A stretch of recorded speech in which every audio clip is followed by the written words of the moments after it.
Hello everybody. This video is about addressing the misconception that American committed crimes in the Vietnam War were isolated incidents such as the My Lai massacre committed by a few bad apples, when in reality these were ubiquitous, routine, extremely common acts which were normalized and tolerated at all levels of the command hierarchy. This video contains very graphic descriptions of physical, sexual and emotional violence, often in uniquely brutal ways.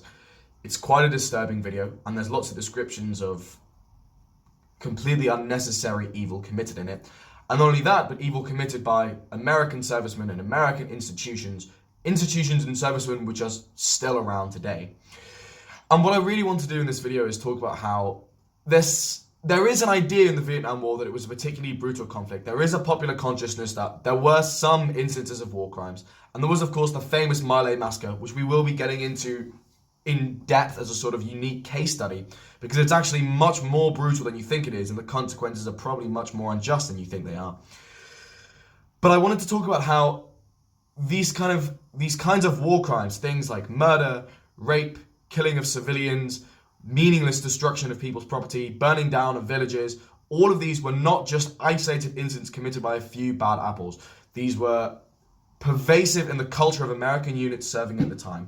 They were described by actual veterans serving in the war as standard operating procedure, extremely normal. There were even slang terms for certain atrocities that developed during the war. For example, to rape a woman and then to murder her was referred to as becoming a double veteran. And a lot of the information about this was the veterans who talked about this, and actual Vietnam vets, 31 in total who gave interviews at this investigation, who talked about the complete routineness and commonality of war crimes being committed, and how not only was this sort of encouraged and facilitated and tolerated by all levels of the command hierarchy, but it was done independently on their own initiative by soldiers at the bottom of the command hierarchy. There was this bottom-up proliferation of war crimes throughout the war committed by US servicemen that occurred throughout the entire cross-section of the Army and the Marines. It wasn't just isolated incidents.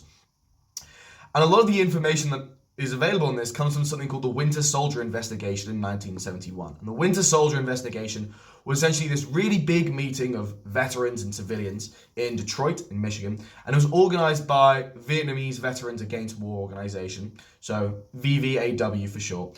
And it was basically designed for just veterans to publicize war crimes committed in the Vietnam War and let people know that what was happening wasn't isolated. There was a ubiquity of them.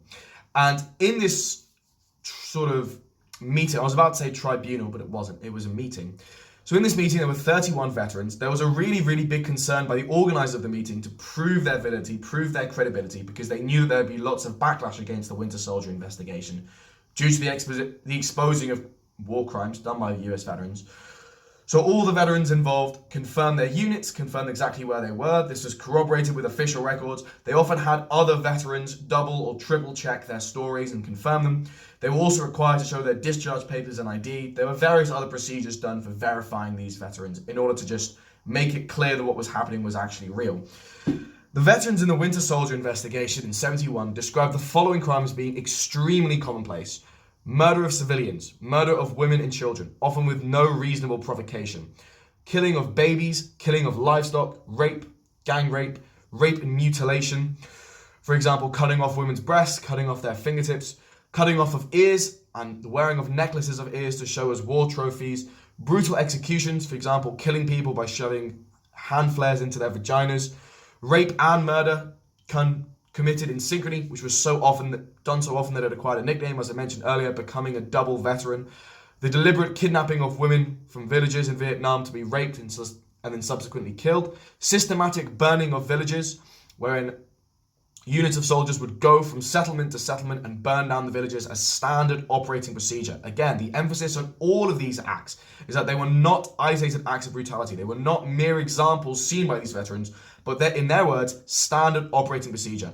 Regular brutality committed throughout the US Army, because these veterans were from different units, they were from different platoons, they weren't communicating with each other during the war, and they found the same thing, a ubiquity of these acts which I'm describing now.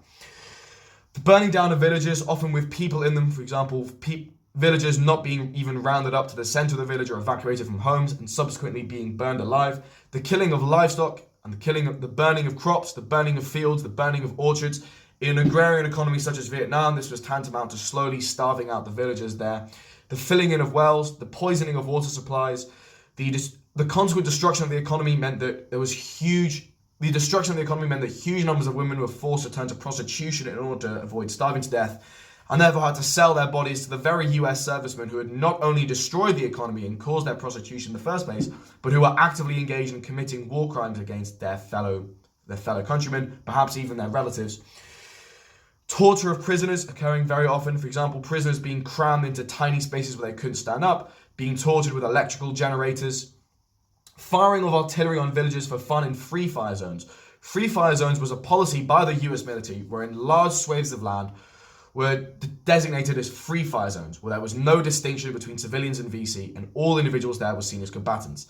As a result, there were no restrictions for firing artillery into villages in these areas, burning down villages, strafing the area with helicopter gunships, and slaughtering farmers on their farms, which often happened. Often, in fact, so a very large use of free fire zones was seen in a US Army operation called Operation Speedy Express, which occurred from 1968 to 1969, and saw the murder of thousands of civilians. And in this, what would often happen is that helicopter gunships would strafe a farm until the farmers got frightened and ran away, and that would be used as a pretext to shoot the farmers. There were also tear gassing people for fun, was also reported. Chu Hoi passes were rejected and the holders shot. So Chu Hoi was a program sponsored by the US Army to try and get VC, so Viet Cong, or VC sympathizers to defect. These passes would be dropped from the air and they could be presented to US servicemen and their safety would be guaranteed. This didn't happen in practice, as was noted by veterans in the Winter Soldier investigation who chose to testify. Mass use of napalm, often against villages. Agent Orange was used by the US Army to destroy the terrain, destroy the jungle. That was the terrain of Vietnam. It was a very strong teratogen, which means that it caused birth defects. There are lots of pictures of people born as a result of the use of Agent Orange with really heartbreaking, I hesitate to say deformities because it seems pejorative, but if you look at the images of people born with the effects of Agent Orange, you'll see what I mean. It was a weed killer. About 4 million Vietnamese were affected because of Agent Orange and either died, suffered terrible symptoms, or gave birth to children who showed deformities. And also there were many instances of nurses being captured, tortured, raped, and then killed. One of the veterans in the Winter Soldier investigation, Scott Camel, described a litany of war crimes. For example, a bunch of GIs moving through a village, seeing a bunch of kids hanging by the gateway, and then silently leaving the truck convoy and shooting the kids. Instances of convoys running over prisoners and running over elderly people. He also described mass instances of raping women. Again, not as isolated incidents, but as standard operating procedure, as routine things practiced by US soldiers. He also reported that at one point he had a friend of his was killed. This naturally left him upset, as he said in his own words. He saw a Vietnamese person a little bit later, and he said something to the Vietnamese person. The Vietnamese person said, "I do not understand what you are saying." Scott Kelln described feeling angry and killing him with a knife. He then radioed in the kill to his superiors. Again, as we'll explore later, this was a commonplace because there was a massive amount of pressures on units in the army and officers in the army and individual soldiers to have as high a body count as possible. This was a systematic policy of the US military, fostering high body counts and encouraging people and encouraging huge amounts of murder.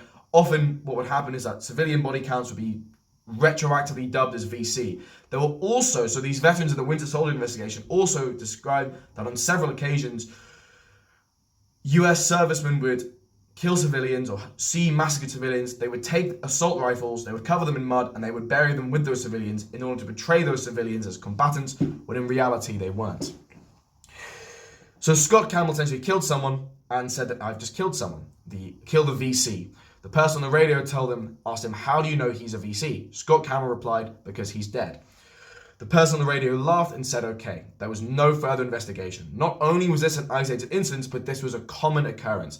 There was in fact a sort of informal catchphrase throughout the United States Army that you would know that if someone was a VC if they were dead. This was a common thing that was said and used as a justification. And as we see, for example, when Scott Campbell radioed in his superior and reported it and they didn't care, this is something that was occurring throughout the entire cross-section of the US Army. There were also an individual in the Winter Soldier investigations who talked about how 10 or 15 Marines found 4 nurses. The four nurses were actually captured by the Winter Soldier's own unit. They then left the nurses to the Marines upon the Marines' request. While they were still in the area, the Marines began tying the 4 nurses to the ground, gang raping them, cutting off their breasts while they were still alive, cutting off their fingertips while still alive, eventually executing them by placing hand flares in their vaginas and lighting them in order to blow off their heads. Another Marine, Bill Holton, admitted to torturing women and kids by burning holes in their stomach using trioxane heat tablets. There was also another incident for Marines in the Da Nang hospital where 7 Marines gang raped a nurse.